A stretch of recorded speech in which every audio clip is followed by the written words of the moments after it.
Megan Kohler is the Executive Director of Megan Kohler Consulting and an Assistant Teaching Professor and Learning Designer at the Pennsylvania State University. With nearly 20 years of experience in higher ed, she specializes in designing innovative online, tech-enhanced, and blended learning experiences. Her research focuses on supporting neurodivergent learners in higher education. Megan, thank you so much for sharing your time with the Association for Distance Education and Independent Learning today. Great to be able to learn from you. Oh, it's my pleasure. I'm happy to talk with you today. Thank you, thank you. So something I love learning from people about just their background and formative experiences. Megan, could you tell me about a great teacher or learning experience that's kind of helped shape your own work in education? Yeah, it's been really interesting because I think there have been so many amazing influences that I've had over the years. And when I think about sort of the people who have really inspired me and helped me to learn and to grow, it's really the people who pushed me. Oh, So not knowing that I had ADHD, there was a lot of times when I would maybe be really distracted or, not necessarily put my best work out there because I would procrastinate a yeah, lot. sure, sure. And then I would end up turning something in. And I had one teacher in particular in grad school who she sat me down the one day and she was like, "You're not working up to your potential." Okay. And she's like, I know that you can do so much better than what you are doing.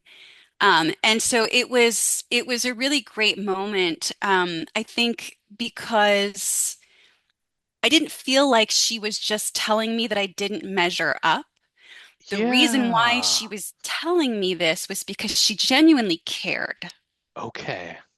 And so it, for me, um, like I said, I've had the fortunate opportunity to have a lot of great people step in and offer that type of guidance and support along the way. But I think it's always been that moment of, I'm going to challenge you because I Yeah. care about you, because I know that Sure. you're capable of more. So that to me is always something that stands out. And there's something very real and raw about that too. When somebody kind of calls us out on that level, it can be Hmm. really uncomfortable. Um, Yeah. but those for me have been, I think, I think the moments that have made me really think more deeply about who it is that I am and what I'm capable of and what I have Yeah. to offer to to other people. So, Yeah. yeah. Yeah. That's such an interesting idea about just that challenging, but coming from a place of kindness. What advice do you have for educators who are they want to challenge their students, but they still want to like provide those supports? So like not challenging to be a jerk, like challenging to help Yeah. them grow. And how do you, I guess, kind of try to work through that? That's a great question. And I think there's two primary things that I would recommend. One is to have awareness of language, and two Oh, is empathy. okay. Um, and so when I talk about language, this is something that I think not a lot of people really think about. But the way that you phrase things really matters. And we have to take this into consideration, especially when we're talking about people who may have a neurodiverse condition, Yeah. because there's an underlying condition known as rejection sensitive dysphoria. And if we're not very careful with the words that we use, making sure that we're using strengths-based language, and that's really the key Yeah. there, um, it can be taken to a negative place, even if it's well intended. So we really have to be careful of that language. And then the other piece is that empathy piece, right? So as I've done talks and workshops and things, it has been really interesting to hear different types of perspectives. Sure. I remember one workshop I was giving, there was an individual who felt very firmly like the students need to understand that this is the way that the world works. And if I'm not strong with Mhm. them, then they're going to have a rude awakening once they get out into the world. Um, and I think that there can be a lot of people who align with that perspective.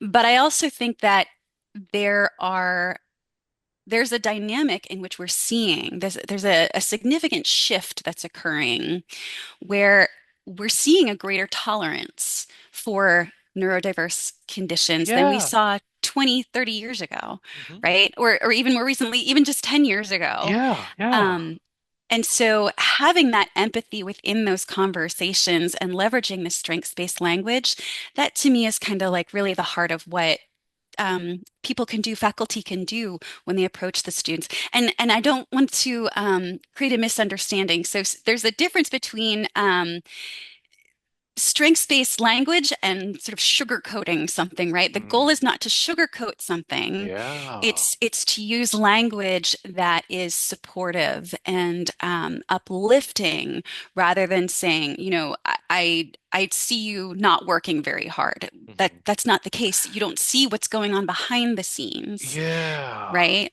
So it's about saying, I'm sure that you are trying your best. I'm sure that I'm sorry, I'm actually not phrasing this very well No, in it's this okay. moment, but All good. it probably more along the lines of, I do see the work that you're putting into this, and I understand that you're working and that you're doing the best that you can. And here are some areas where if you were interested in growing and Yes. developing your skills further, this is the guidance that I would like to offer you. So that phrasing right there, I think is more in line with what we can do to try and help support not just neurodiverse students, but all of our students. Yes. Yes. Join us for part 2 as Megan shares her neurodiverse support framework, the Valued Minds Model.